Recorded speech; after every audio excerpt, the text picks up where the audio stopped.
Periyar Maniammai institute of science and technology, Thanjavur. choose who you want to be. சினிமாவுடன் வியூவர்ஸுக்கு வணக்கம். இந்த வீடியோ ரிவ்யூல நம்ம பார்க்க இருக்கிற திரைப்படம் கல்கி 2898 ஏடி. அதாவது இந்த படம் ஒரு பேன் இண்டியா லெவலில் ரிலீஸ் ஆயிருக்கு. பிரபாஸ், கமல்ஹாசன், அமிதாப் பச்சன் உள்ளிட்ட பலர் இந்த படத்தில் நடிச்சிருக்காங்க. இன்ஃபேக்ட் கேமியோஸ் லிஸ்ட்லாம் எடுத்தால் ஒரு பெரிய பெரிய அடிஷ்னல் ஷீட்லாம் கேட்கணும் போல, பண்டலாக பேப்பர் இறக்கணும் போல அப்படிங்கிற அளவுக்கு தான் இருக்குது. அவ்வளோ பேர் இந்த படத்தில் நடிச்சிருக்காங்கன்னு சொல்கிறத விட வந்துட்டு போயிருக்காங்க அப்படின்னு கூட சொல்லலாம். ஸோ ஓவராலாக இந்த படத்துக்கு ஒரு பெரிய எக்ஸ்பெக்டேஷன் இருந்துச்சு. ஒரு டிஸ்டோப்பியன் சயின்ஸ் ஃபிக்ஷன் ஜான்ரில் வெளியாக இருக்கிற ஒரு படம், அதில் நம்ம புராணங்களோட ரெஃபரன்ஸும் இருக்குது அப்படிங்கிறதுலாம் ட்ரெயிலில் ரிவீல் ஆயிருந்துச்சு. ஸோ இந்த எதிர்பார்ப்புகள்லாம் படம் பூர்த்தி செய்தால் படம் சொல்ல வர விஷயம் என்ன, அதை எப்படி சொல்லியிருக்காங்க, மேக்கிங்காக எப்படி இருக்குது, இது எல்லாமே இந்த ரிவ்யூவில் பார்க்கலாம். வாங்க ரிவ்யூக்குள்ளே போகலாம். படத்தோட ஒன்லைன் என்ன அப்படிங்கிறத பார்த்தலாம். 2898 ஏடியில் நடக்கிற கதை. அதில் வந்து டிஸ்டோப்பியன் வேர்ல்டாக இந்த உலகம் வந்து இருக்குது. காம்ப்ளெக்ஸ் அப்படிங்கிற ஒரு ஸ்ட்ரக்சர் தான் இந்த உலகத்தை ஆண்டுட்டு இருக்கு. அதில் சுப்ரீம் யாஸ்கின் தான் ஒரு டோட்டலிட்டேரியன் அப்படின்னு சொல்லுவாங்களே, ஒரு சர்வாதிகாரியாக இந்த பூமியை ஆண்டுட்டு இருக்காரு. இந்த பூமிக்கே அவர் தான் அரசன், அவர் தான் வந்து கடவுள் அப்படிங்கிற மாதிரியான ஒரு சிச்சுவேஷன். இதில் பிரபாஸ் வந்து ஒரு பவுண்டி ஹண்டராக இருக்காரு. அவரோட வாழ்நாள் லட்சியம் என்ன அப்படின்னு பார்த்தா, இந்த காம்ப்ளெக்ஸ் ஸ்ட்ரக்சரில் போய் வாழணும். அந்த காம்ப்ளெக்ஸுங்கிறது ஒரு எலைட்டான பீப்புள், ஒரு ஹை ரேங்கிங் இல்லை அந்த மாதிரி ஒரு பெரிய காசு இருக்கிறவங்க, அந்த யூனிட்ஸ் வந்து அதிகமாக இருக்கிறவங்க வாழ்கிற ஒரு ஊர். ஸோ அங்கே வந்து நம்ம போய் வாழணும். இந்த கீழே இருக்கிற இந்த டிஸ்டோப்பியன் வேர்ல்டில் நம்ம இருந்து கஷ்டப்பட வேணாம். ஸோ மேலே போய் நம்ம வாழணும் அப்படிங்கிறது அவரோட வாழ்நாள் லட்சியமாக இருக்குது. அதுக்கு தேவையான விஷயம் என்ன அப்படின்னா, அந்த ஊரில் கரன்சியாக பார்க்கப்படுற யூனிட்ஸ் அப்படிங்கிற ஒரு விஷயம். அந்த யூனிட்ஸ் எப்படி கிடைக்கும் அப்படின்னா, பவுண்டி அந்த மாதிரியான விஷயங்கள்லாம் வெண்டெடுத்து கொடுத்தா அதுக்கான யூனிட்ஸ் கிடைக்கும் அப்படிங்கிறதுனால தன்னுடைய வெஹிக்கிளான புஜ்ஜியை வச்சு இந்த பவுண்டியை தேடி அலைஞ்சிட்டு இருக்காரு பிரபாஸ். இதுக்கு இன்னொரு பக்கம் இதே சுப்ரீம் யாஸ்கின் என்ன பண்ணிட்டு இருக்காரு அப்படின்னா, ப்ராஜெக்ட் கே அப்படின்னு ஒரு சீக்ரெட்டான ஒரு எக்ஸ்பெரிமெண்ட் வந்து பண்ணிட்டு இருக்காரு. அதில் என்ன பண்றாரு அப்படின்னா, பிரெக்னென்ட் உமன்லாம் வச்சு அவர் ஒரு ஆராய்ச்சி பண்றாரு. அது மூலமா ஒரு சீரம் எடுத்து அவருக்கு அந்த சீரம் தேவையா இருக்கு அப்படிங்கிற மாதிரியான ஒரு விஷயம் காட்டப்படுது. பட் அதை பற்றின டீட்டெயில்ஸ் பெருசாக சொல்லப்படலை. ஸோ அதுக்காக ஒரு பிரெக்னென்ட் உமன்ஸ் நிறைய பேர்த்த வச்சு அவங்க எக்ஸ்பெரிமெண்ட் பண்ணிட்டு இருக்காங்க. அதில் ஒரு உமன் தான் வந்து தீபிகா படுகோன். அவங்க வந்து பிரெக்னெண்ட்டாக இருக்காங்க. ஸோ அவங்க அந்த ஒரு கட்டத்தில் அந்த எக்ஸ்பெரிமெண்ட் லேப்லேருந்து தப்பிச்சு வந்துடுறாங்க. ஸோ தப்பிச்சு வந்ததுக்கப்புறம் ஒரு ரிபல் குரூப் இருக்குது. அதாவது இந்த சுப்ரீம் யாஸ்கினுக்கு எதிராக போராடுற ஒரு கும்பல் இருக்குது. அந்த கும்பலுக்கு சோபனா, பசுபதி உள்ளிட்டவங்க தலைமை ஏற்றுட்டு இருக்காங்க. அவங்க ஒரு அந்த யாருமே கண்டுபிடிக்க முடியாத ஒரு உலகத்தில் அவங்க வாழ்ந்துகிட்டு இருக்காங்க, வேற ஒரு இடத்துல வாழ்ந்துட்டு இருக்காங்க. ஸோ அவங்க தீபிகா படுகோனை காப்பாற்றி கூட்டு வராங்க. இதுக்கு இடையில அஸ்வத்தாமன் அப்படிங்கிற அந்த கேரக்டர், அதாவது குருஷேத்திர போர்ல மகாபாரத ரெஃபரன்ஸ்ல வந்த அஸ்வத்தாமன் அப்படிங்கிற கேரக்டர் இன்னுமே உயிரோடு இருக்காரு. அவரோட பிரிடாமினன்ட்டான வேலை என்ன அப்படின்னா, திரும்ப கல்கி பகவானா கடவுள் வந்து இந்த பூமியில அவதரிப்பாரு. அப்போ வந்து அஸ்வத்தாமன் வந்து அவரை வந்து காப்பாற்றணும் அப்படிங்கிறது அவரோட வாழ்நாள் விஷனா இருக்கு. ஸோ அதுக்காக அஸ்வத்தாமன் வந்து வெயிட் பண்ணிட்டு இருக்காரு. அவருக்குமே புரியுது, இப்போ வந்து கடவுள் வந்து தன்னுடைய மீள் வருகைக்கு ரெடி ஆயிட்டாரு, நம்ம போய் கடவுளை காப்பாற்றணும் அப்படிங்கிற ஒரு மிஷன் வருது. ஸோ அமிதாப் பச்சன், தீபிகா படுகோன், பிரபாஸ் இவங்க 3 பேரோட கதையும் எப்படி இணையுது, இவங்க 3 பேருக்கும் என்ன லிங்க் அப்படிங்கிறத எஸ்டாப்ளிஷ் பண்றது தான் இந்த கல்கி 2898 ஏடி படத்தோட ஃபர்ஸ்ட் பாகத்தோட கதை அப்படின்னு சொல்லலாம். பெர்ஃபார்மன்ஸாக யாரோடதெல்லாம் எப்படி இருந்துச்சு அப்படிங்கிறத பார்த்தலாம். பிரபாஸ் கதையின் நாயகனாக வராரு. அவர் இது வரைக்கும் ரொம்ப சீரியஸான ரோல்லே சமீபத்தில் பார்த்து இந்த படத்தில் கொஞ்சம் கேர்ஃப்ரீ ஆட்டிடியூட்ல பார்க்குறப்ப ஒரு ரிஃப்ரெஷிங்கான ஒரு விஷயமா இருக்கு. அவரோட அந்த கேரக்டர் வடிவமைக்கப்பட்ட விதம் அப்படிங்கிறது ரொம்ப பிரில்லியண்டாகவே எழுதப்பட்டிருக்கு. ஃபர்ஸ்ட்லேயே ஒரு 2-3 சீன்லேயே அவரோட கேரக்டர் எப்படிப்பட்டது அப்படிங்கிறத தெளிவாக விளக்கிடுறாங்க. அதுக்கு அவரோட பாடி லாங்குவேஜ், அவரோட ஆக்டிங் எல்லாமே ரொம்ப ஹெல்ப் பண்ணியிருக்கு.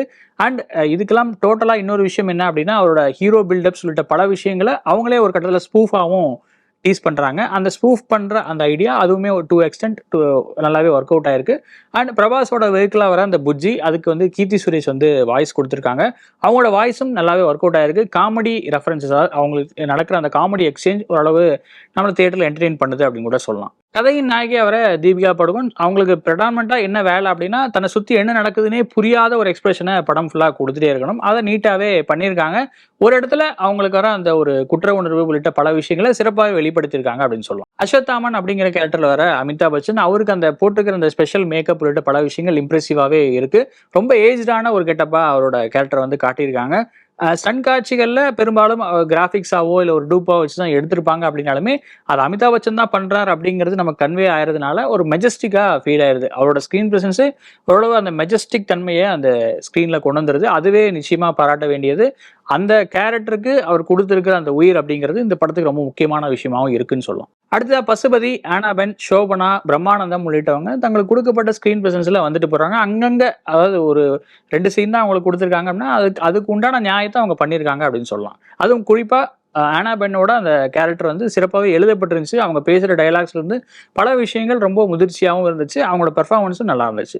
இவங்கள தவிர முன்னாடி சொன்ன மாதிரி ராஜமௌலி, துல்கர் சல்மான், மிருனால் தாகூர், விஜய் தேவரகொண்டா, ராம் கோபால் வர்மான்னு ஏகப்பட்ட கேமியோஸ் படத்துல. இன்ஃபேக்ட் கேமியோஸ் லிஸ்டே எடுத்து போனா அந்த பின்னாடி படத்தோட யூஷுவல் அந்த பெரிய கிரெடிட்ஸா வந்துட்டே இருக்கும் இல்லையா, அந்த அளவு கிரெடிட்ஸ் சேர்த்துட்டே போலாம். அந்த அளவு ஏகப்பட்ட பேர் நடிச்சிருக்காங்க. பட் இந்த எந்த கேமியோஸ்மே நம்ம மைண்ட்ல ரெஜிஸ்டர் ஆகல அப்படிங்கிறது ஒரு பெரிய சிக்கலா இருக்கு. ஏன் அப்படின்னா இத்தனை கேமியோஸ் காட்டணும், இவங்க எல்லாரையும் ஒவ்வொரு சீன்ல காட்டிட்டு போகணும் அப்படிங்கிறது ரொம்ப அவசர கதியில நடந்த மாதிரி தான் இருக்கு. விஜய் தேவரகொண்டா மட்டுமே கடைசியில வரதுனால கொஞ்சம் அவரோட இது மைண்ட்ல நிக்குது. அந்த Dulquer Salman to the extent ஓரளவு இம்ப்ரெஸ் பண்றாரு. பட் அதை தாண்டி எந்த கேமியோ ரோலுமே நம்மளை பெருசா இம்ப்ரெஸ் பண்ணல அப்படிங்கிறது ஒரு பெரிய மைனஸ். படத்தோட பாசிட்டிவ்ஸ் என்ன அப்படிங்கிறத பார்த்தலாம். புராண கதைகள் படிச்சவங்களுக்கு இல்ல புராண கதைகள் தெரிஞ்சவங்களுக்கு இந்த படம் ஒரு இன்ட்ரெஸ்டிங்கான விஷயமாவே இருக்கும்னு நினைக்கிறேன். அது மகாபாரத ரெஃபரன்ஸ் படம் ஃபுல்லாவே எக்ஸ்டென்சிவா இருக்கு. விஷ்ணுவோட 10வது அவதாரமான கல்கியோட வருகையை பத்தின கதை தான் இந்த முதல் பாகம் அப்படின்னு கூட சொல்லலாம். அதாவது பூமி இப்ப கலியுகத்துல இருக்கு. கலியுகத்துல மனிதர்கள் வந்து ரொம்ப மோசமானவங்களா இருப்பாங்க. ஒருத்தருக்கு ஒருத்தர் அடிச்சுக்குவாங்க, தங்க காலை வாரிக்குவாங்க, அந்த மாதிரிலாம் இருக்கு. ஸோ அவங்களெல்லாம் காப்பாத்தி ஒரு நல்லதொரு இடத்துக்கு கொண்டு போறதுக்காக கல்கி பகவான் வரார் அப்படிங்கிறது ஒரு புராணமா நம்பப்படுற விஷயம். அதை தான் டைரக்டர் நாக் அஸ்வின் இந்த படத்தோட கதையா எடுத்திருக்காரு. பட் அதுக்கு அந்த அந்த கதையை சொல்றதுக்கு பிரமிஸாவும் ஒரு செட்டிங்காகவும் அவருக்கு ஹாலிவுட் டேஸ்ட்ல சில விஷயங்கள் சேர்த்திருக்காரு. இந்த கட்டமைக்கப்பட்ட உலகம் 2898 ஏடியில் நடக்கிற கதை அப்படிங்கிறதுனால அந்த உலகம் வந்து ஒரு டிஸ்டோபியன் சயின்ஸ் ஃபிக்ஷன் ரிலேட்டடான ஒரு உலகமா இருக்கு. இந்த 2 மிக்சிங், அதாவது இந்த புராணம் பிளஸ் இந்த மாடர்ன் சயின்ஸ் ஃபிக்ஷன் விஷயங்கள் மிக்ஸ் ஆன விதம் ஓரளவு ஆர்கானிக்காவே இருக்கு, ஓரளவு சிறப்பாகவும் இருக்கு அப்படின்னு நினைக்கிறேன். இந்த 2 ரெஃபரன்ஸுமே பார்க்க இன்ட்ரெஸ்டிங்கா இருக்கிறனால பெரும்பாலான காட்சிகள் கொஞ்சம் சுமாராகவே எழுதப்பட்டிருந்தாலும் பார்க்கறதுக்கு நல்லாவே இருக்கு அப்படிங்கிறது ஒரு பாசிட்டிவான விஷயம்.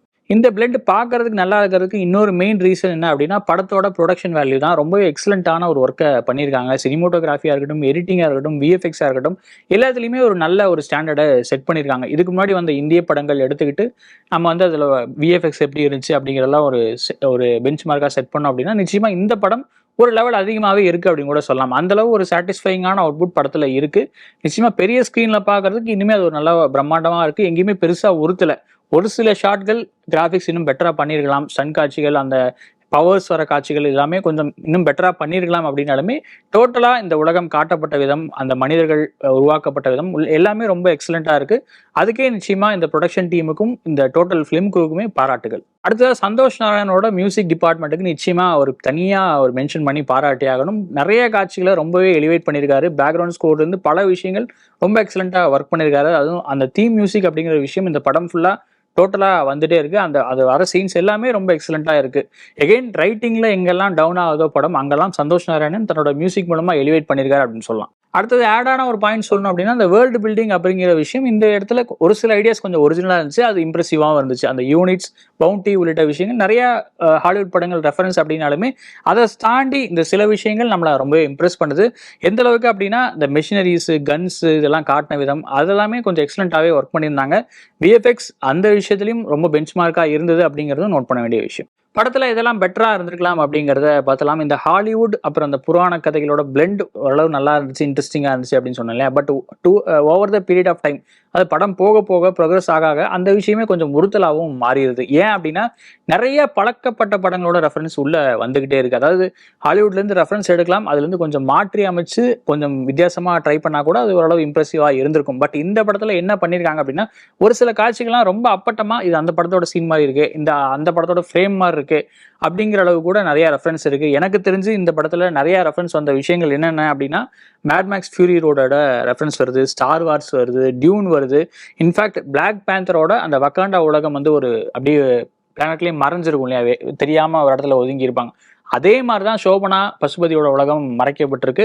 அது எடுக்கப்பட்ட விதம் கிட்டத்தட்ட அந்த சீனை ரொம்பவே ஞாபகப்படுத்துது. இந்த மாதிரி எக்ஸ்பிளிசிட்டான ஹாலிவுட் ரெஃபரன்ஸை தவிர்த்திருக்கலாம். ஹாலிவுட் ரெஃபரன்ஸ் இருந்திருக்கலாம், பட் அதை வந்து இவ்வளோ எக்ஸ்டென்சிவா இவ்வளோ வெளிப்படையாக காமிச்சிருக்க வேண்டாம் அப்படிங்கிறது மட்டும் இருந்துச்சு. அதை கொஞ்சம் இலைமறைவு காய்மறைவா எடுத்திருந்தா இனிமே ஒரு பெட்டரான படமா இருந்திருக்கும் அப்படின்னு நினைக்கிறேன். அது ஒரு பெரிய நெகட்டிவா எனக்கு ஃபீல் ஆச்சு.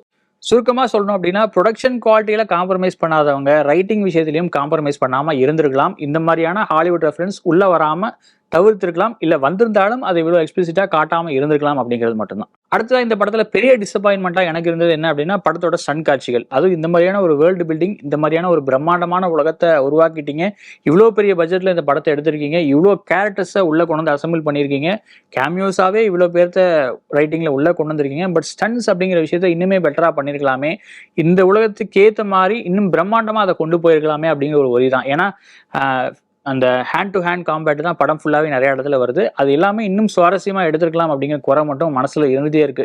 அதுவும் குறிப்பா அஸ்வத்தாமா அப்படிங்கிற அந்த கேரக்டருக்கு பவர்ஸ் இருக்கிற மாதிரி காட்டுறாங்க. அவர் ஒரு இம்மார்டல் பீயிங் அப்படிங்கிற மாதிரிலாம் எஸ்டாப்ளிஷ் பண்ணிடுறாங்க. பட் அவரோட பவர்ஸ் என்ன, அவருக்கு இருக்கிற விஷயங்கள் என்ன, அவரால் என்ன முடியும் என்ன முடியாது அப்படிங்கிறத இன்னுமே கிளியர் கட்டா எக்ஸ்பிளைன் பண்ணிட்டு அந்த கேரக்டர் ப்ரோக்ரஸ் பண்ணி ஸ்டண்ட் காட்சிகளில் பிளேஸ் பண்ணியிருந்தா இன்னுமே ஒரு கிளியரான படமா இருந்திருக்கும். பட் அன்ஃபார்ச்சுனேட்லி ரொம்ப அந்த ஸ்டன் காட்சிகளுக்கு ஏற்ற மாதிரி அவரோட கேரக்டரை வளர்ச்ச மாதிரி தான் ஒரு ஃபீல் இருக்கு. அதை தவிர்த்திருக்கலாம். அடுத்ததா படத்தோட ஆரம்பத்தில் வர அந்த குருஷேத்திர போர் காட்சி ரொம்பவே சிறப்பாக எடுக்கப்பட்டிருந்துச்சு. அதே மாதிரி கிளைமேக்ஸில் அந்த ட்விஸ்ட் சமயத்தில் வர மகாபாரத ரெஃபரன்ஸ் காட்சியும் ரொம்பவே நல்லா இருக்கு. அதில் வந்து நிச்சயமாக மாற்றுக்கிறதுல தேட்டரில் பார்க்கும்போது ஒரு மாஸ் மெட்டீரியலாக ஒரு கூஸ் பம்ப்ஸ் கொடுக்குற சீனாக தான் அது இருக்கு.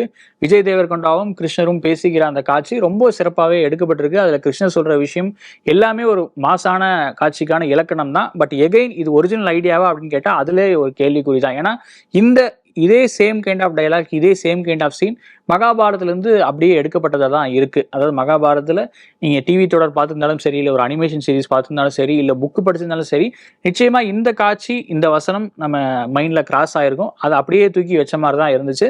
பட் அது இந்த தேட்டரில் நல்லாவே பிளேஸ் ஆகிருக்கு, தேட்டரில் க்ரௌடை எரப்ட் பண்ண வச்சிருக்கு அப்படிங்கிறது மட்டும் தான் ஒரு பாசிட்டிவான விஷயம். கல்கி 2898 AD பார்ட் 1 ஓட ஓவரால் வேர்டிக்ட் என்ன அப்படிங்கிறத பார்த்தலாம். முன்னாடியே சொன்ன மாதிரி எக்ஸலண்ட் மேக்கிங், ப்ரொடக்ஷன் வேல்யூ எல்லாமே இருக்குது. ஆக்டிங் கூட ஓரளவு பாஸ் ஆயிருது. பட் அகெயின் ஒரிஜினல் ஐடியாஸ் அப்படிங்கிறது இந்த படத்தில் தேடணும் அப்படின்னா மிஸ்ஸிங் அப்படிங்கிறது தான் ரிப்போர்ட்டாக இருக்கும்.